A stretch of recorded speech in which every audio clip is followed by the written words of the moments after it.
আসসালামু আলাইকুম everyone, welcome to Shrutis diary.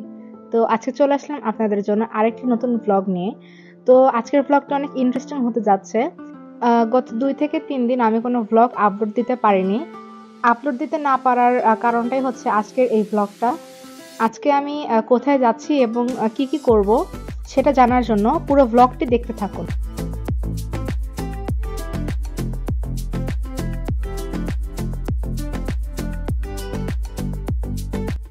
জায়গাটিতে যাওয়ার জন্য আমরা সকাল সকাল বের হয়ে পড়েছিলাম।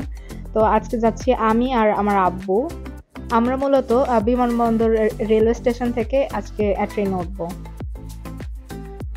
আমাদের ট্রেন ছিল সকাল 10:45-এ। তো ট্রেন প্রায় রাইট টাইমে এসেছিল, 10:50-55 দিকেই। ট্রেন আসার আগে আমরা একটু অপেক্ষা করছিলাম।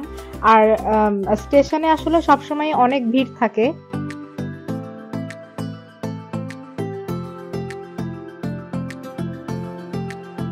এই তো আমাদের ট্রেন চলে আসলো। আর ট্রেন আসার পর আসলে খুব বেশি সময় স্টেশনে স্টে করে না, তাই আমি এখন ভিডিওটা অফ করে দিয়ে এই তো আমরা তাড়াতাড়ি করে উঠে পড়লাম। এই তো আমাদের সিট পেয়ে গেলাম। আর এই তো আমাদের ওয়েলকাম শসা নিয়ে মামা দাঁড়িয়ে ছিল। তো আমরা ওঠার সাথে সাথে আমাদেরকে ওয়েলকাম শসাটা দিয়ে দিল। তো আমাদের ট্রেন জার্নি শুরু হলো। আর ট্রেন জার্নি আসলে সবসময়ের জন্যই অনেক আনন্দদায়ক। আসলে ধুলোবালি, বাসের হর্ন, জ্যাম এসব কিছু ছাড়াই সবুজ প্রকৃতির মধ্য দিয়ে যেতে অনেক বেশি ভালো লাগে। আমরা পৌঁছে গেলাম বঙ্গবন্ধু সেতু পূর্ব রেলওয়ে স্টেশনে। তো এখানে 15 থেকে 20 মিনিটের মতো ব্রেক দেয় ট্রেনের ইঞ্জিন চেক করার জন্য। আবার আমরা আমাদের জার্নি শুরু করলাম। আপনারা যারা উত্তরবঙ্গের আছেন তাদের কাছে যমুনা সেতুটি অনেক পরিচিত। যেহেতু ট্রেন যমুনা সেতুর ওপর দিয়ে অনেক ধীরে ধীরে যায়, তাই পার হতে প্রায় 20 মিনিটের মতো লেগে যায়। আর পাশেই আরেকটি নতুন রেল সেতু তৈরি হচ্ছে। ওটা হয়ে গেলে ট্রেন জাস্ট উড়াধুরা হয়ে চলে যাবে। By the way, just kidding.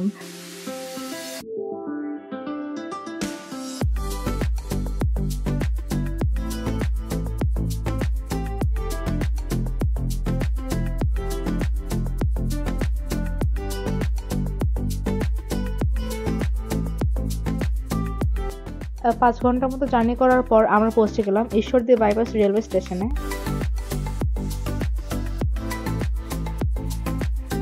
ঈশ্বরদীতে আসছিলাম আমার এক খালামণির বাসায়। আসলে একটা না, ঈশ্বরদী আর রূপপুর মিলে আমার অনেকগুলো খালামণির বাসা আছে।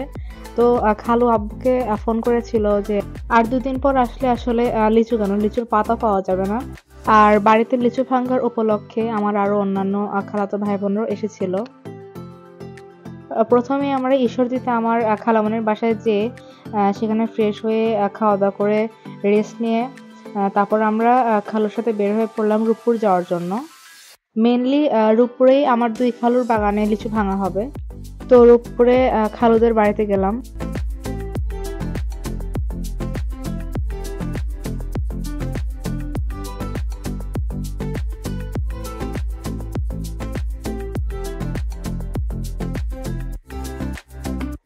আর এই তো চলে আসলাম আমরা লিচুর রাজ্যে। আসলে গাছ থেকে লিচু পেড়ে খাওয়ার মজাই আলাদা। আর আমি এই প্রথম গাছ থেকে লিচু পেড়ে খেলাম। তো খালু লিচু পেড়ে দিচ্ছিল আর এদিকে আমি লিচু খাচ্ছিলাম আর কিছু ভিডিও ক্লিপ নিচ্ছিলাম।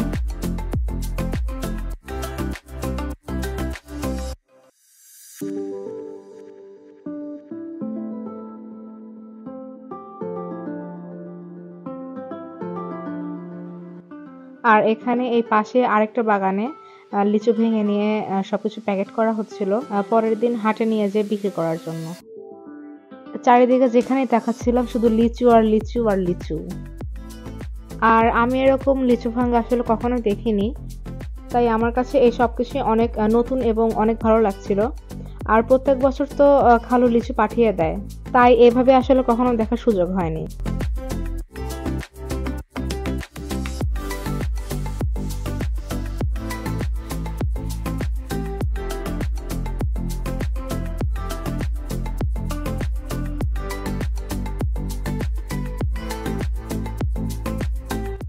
আর এখানে পাশে আমার বড় খালামণির বাসায় চলে আসলাম।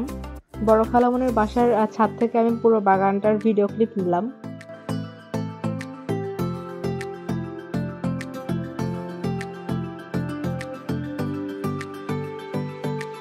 আর তার পরের দিন সকালে আমরা লিচুর হাটে গেলাম।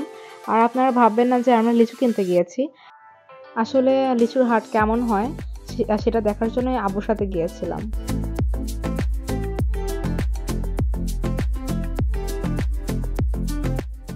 তো এই তো আমরা পৌঁছে গেলাম এখানকার সবচেয়ে বড় লিচুর হাটে। এটা হচ্ছে মূলত লিচুর পাইকারি হাট। এখানে লিচু পাইকারি বিক্রি করা হয়। এখানে লিচু ট্রাকে বোঝাই করে নিয়ে বিভিন্ন জেলায় পৌঁছে দেওয়া হয়।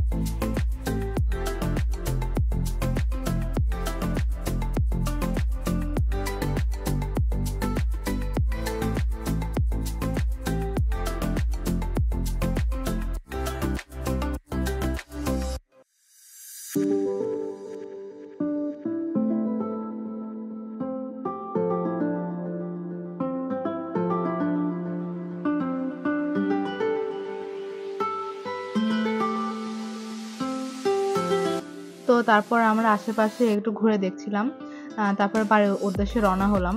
তো বাড়িতে যেয়ে দেখি যে বড় খালামণির বাগানে লিচু ভাঙা শুরু হয়ে গিয়েছে। আর এই লিচুগুলো বাড়িতে সবাই মিলে খাওয়ার জন্য ভাঙা হয়েছে। তো আরো অন্যান্য খালামণিরা, মামা, তারপর খালাতো ভাই বোন সবাই আসলো। আর এই যে লিচু ভেঙে একবারে সব একসাথে করে রেখে দেওয়া হয়েছে। আর এদিকে সব রান্না বাড়া চলছিল। আর আমি মাঝখানে একটু ঘুমিয়ে নিয়েছিলাম, কারণ অনেক সকালবেলা উঠে হাটে গিয়েছিলাম। তো এই তো আমি ঘুম থেকে উঠে দেখি রান্নার প্রায় শেষের দিকেই। আর এই সব ধরনের রান্নাই মা করেছে। আর এদিকে মা আমাদের সবার জন্য দই বানিয়ে নিয়ে আসলো। আসলে এই খালামণি আমাদেরকে এত ভালোবাসে যে আমরা ছোটবেলা থেকে সব ভাই বোনেরা মা বলে ডাকি। আর এই তো দুপুরের খাওয়া দাওয়া শেষ করে বাড়ির সবাই মিলে লিচু বাছা শুরু হলো। লিচু বাছা, আড্ডা দেওয়া আর সবার জন্য প্যাকিং করা হচ্ছিল।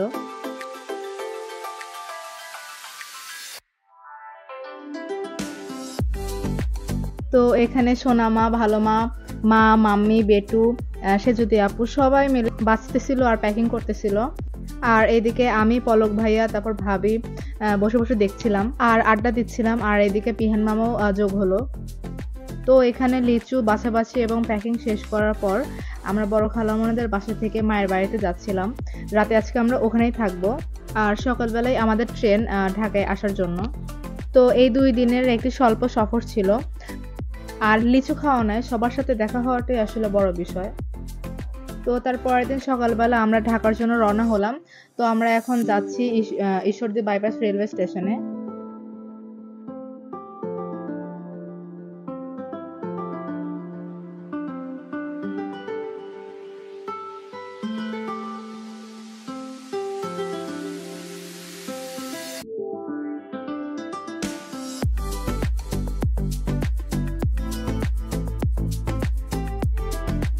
তো এই তো আমরা ঢাকায় পৌঁছে গেলাম। আর ওখান থেকে বাসার সবার জন্য অনেক লিচু, আম এগুলো নিয়ে আসছি। তো আজকের মতো এই পর্যন্তই। ভিডিওটি ভালো লাগলে সবাই লাইক এবং কমেন্ট করে আমাকে জানাবেন এবং বেশি বেশি করে শেয়ার করে দেবেন। তো সবাই সুস্থ থাকবেন, ভালো থাকবেন। আল্লাহ হাফেজ।